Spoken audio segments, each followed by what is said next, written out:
এশার নামাজের পরে মাত্র 7 বার একটি দোয়া পড়ুন, আল্লাহ তাআলা আপনার মনের সকল আশা পূরণ করবেন। এটা আমার কথা নয়, নবীজি সাল্লাল্লাহু আলাইহি ওয়াসাল্লাম আমাদেরকে শিক্ষা দিয়েছেন। অনেকেই বলেন যে সকল আশা আল্লাহ তাআলা কিভাবে পূরণ করবেন, ভালো করে মনে রাখেন এটা অনেক সময় সাহাবায়ে কেরাম জিজ্ঞেস করতেন এবং নবীজি সাল্লাল্লাহু আলাইহি সাল্লামের উত্তর দিতেন। অনেক সময় সাহাবায়ে কেরাম বলতেন, ইয়া রাসূলুল্লাহ, ইয়া হাবিবাল্লাহ, আপনি আল্লাহর কাছে দোয়া করেন আল্লাহ তাআলা যেন আমাকে সম্পদের মালিক বানিয়ে দেন, আল্লাহ তাআলা যেন আমাকে একটু সচ্ছলতা দান করেন। এটা অনেক সময় সাহাবায়ে কেরাম বলতেন এবং নবীজি সাল্লাল্লাহু আলাইহি সাল্লাম এমন কিছু আমল শিক্ষা দিতেন। অনেক সময় অনেক সাহাবী বলতেন, ইয়া রাসূলুল্লাহ, আমি পেরেশানি তো আছি, আমার মাথার উপরে ঋণের বোঝা, ইয়া রাসূলুল্লাহ আপনি একটু দোয়া করে দেন, অথবা আপনি এমন কিছু আমল আমাদেরকে শিক্ষা দিয়ে দেন যার কারণে আমি আল্লাহ তাআলা এমন কিছু আমাকে বরকত দান করেন যার কারণে আমি পেরেশানিত হতে মুক্ত থাকতে পারি এবং ঋণের বোঝা থেকে দূরে থাকতে পারি। এভাবে রাসূলুল্লাহ সাল্লাল্লাহু আলাইহি ওয়াসাল্লাম বিভিন্ন সময় কিছু আমল আমাদেরকে বলে দিতেন। সুতরাং এশারের নামাজের পরে 7 বার এই দোয়াটি পাঠ করলে আল্লাহ তাআলা আপনার মনের আশা পূরণ করবেন। শুধু তাই নয়, এই দোয়াটি 7 বার পড়ার পরে আপনি আল্লাহ তাআলার কাছে যা চাইবেন এই দোয়াটা আল্লাহ তাআলা কখনো ফিরিয়ে দিবেন না। বলেন সুবহানাল্লাহ।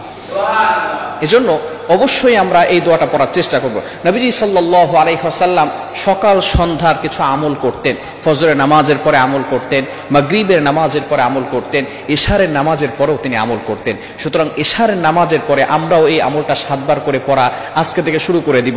নবীজি সাল্লাল্লাহু আলাইহি সাল্লাম বলে দিয়েছেন, দোয়াটি হচ্ছে আল্লাহুম্মা ইন্নী আসআলুকা বিআন্নী আশহাদু আন্নাকা আনতাল্লাহ লা ইলাহা ইল্লা আনতা আহাদুস সামাদ আল্লাযী লাম ইয়ালিদ ওয়া লাম ইউলাদ ওয়া লাম ইয়াকুল লাহু কুফুয়ান আহাদ। এখানে আমরা সূরা ইখলাস পাঠ করি, সূরা ইখলাসের শেষের কিছু অংশ এখানে অ্যাড করে দেওয়া হয়েছে। এখানে আল্লাহ তাআলার শেষের দিক দিয়ে আল্লাহ তাআলার প্রশংসা করা হয়েছে, অর্থাৎ আল্লাহ তাআলার কাছে কিছু চাওয়ার পরে অথবা শুরুর দিক দিয়ে যদি আল্লাহ তাআলার প্রশংসা করা হয়, আল্লাহ তাআলা ওই বান্দার প্রতি স্যাটিসফাই হয়ে যান, আল্লাহ তাআলা ওই বান্দার প্রতি খুশি হয়ে যান। আমরা প্রতিনিয়ত যে কাজগুলো করছি আল্লাহ তাআলাকে স্যাটিসফাই করার জন্য করছি, আল্লাহ তাআলাকে সন্তুষ্ট করার জন্য করছি। আমরা নামাজ পড়ছি আল্লাহকে স্যাটিসফাই করার জন্য, আমরা কোরবানি করছি আল্লাহ তাআলাকে সন্তুষ্ট করার জন্য। এটা আল্লাহ তাআলা পবিত্র কোরআনুল কারীমের ভিতরে নিজেই বলে দিয়েছেন, ইন্নাস সালাতা তানহা আনিল ফাহশাই ওয়াল মুনকার, ইন্নাস সালাতি ওয়া নুসুকি ওয়া মাহইয়ায়া ওয়া মামাতি লিল্লাহি রাব্বিল আলামিন। My prayer, my sacrifices, my life, my death, always for Allah. আমার নামাজ, আমার কোরবানি, আমার যত কিছু আছে, আমার জীবন মরণ সব কিছু একমাত্র আল্লাহর জন্য।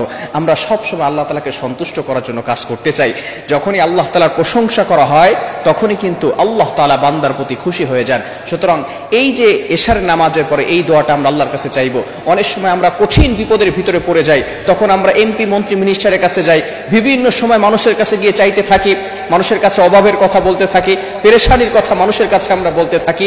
আপনি আপনার পেরেশানির কথা, আপনার কষ্টের কথা, আপনার দুঃখের কথা আপনি আল্লাহর কাছে বলেন। দেখবেন আল্লাহ তাআলার উপর থেকে যখন ফয়সালা আসবে, যখন আল্লাহ তাআলার পক্ষ থেকে ফয়সালা আসবে, তখন কিন্তু কেউ আপনাকে বিপদে ফেলতে পারবে না। মনে রাখবেন, যদি আল্লাহ তাআলা দেয় তখন কখনো শেষ হয় না, আর যদি মানুষ দেয় শেষ হয়ে যায়, আল্লাহ দিলে কখনো শেষ হয় না। এজন্য আসুন, নবী সাল্লাল্লাহু আলাইহি সাল্লাম আমাদেরকে যে দোয়াগুলো শিক্ষা দিয়েছেন আমরাও সেই দোয়াগুলো পরিপূর্ণভাবে আদায় করার চেষ্টা করি।